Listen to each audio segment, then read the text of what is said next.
Simplify the complex fraction. We have the fraction x squared minus 25 over x plus 3 divided by the fraction x plus 5 over x squared minus 9.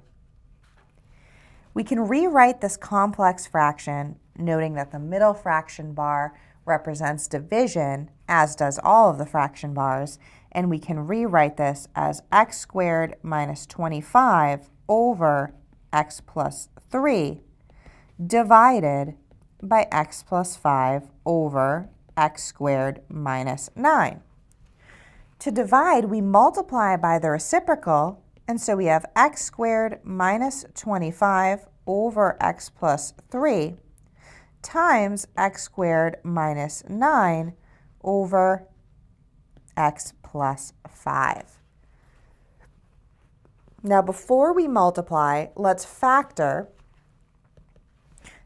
Our first numerator is a difference of squares, so it factors as x plus 5 times x minus 5, and that is over the denominator of x plus 3. And our second numerator is also a difference of squares.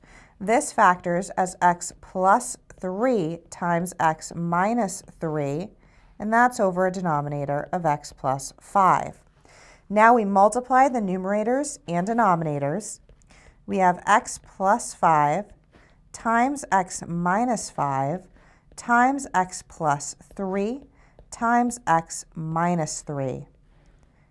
And our denominator is x plus 3 times x plus 5. Now we divide out our common factors. We have a common factor of x plus 3 in the numerator and denominator, and we have a common factor of x plus 5 in the numerator and denominator. Our denominator is now 1, and so simplifying, we have x minus 5 times x minus 3. Multiplying this out, we have the trinomial x squared minus 8x plus 15.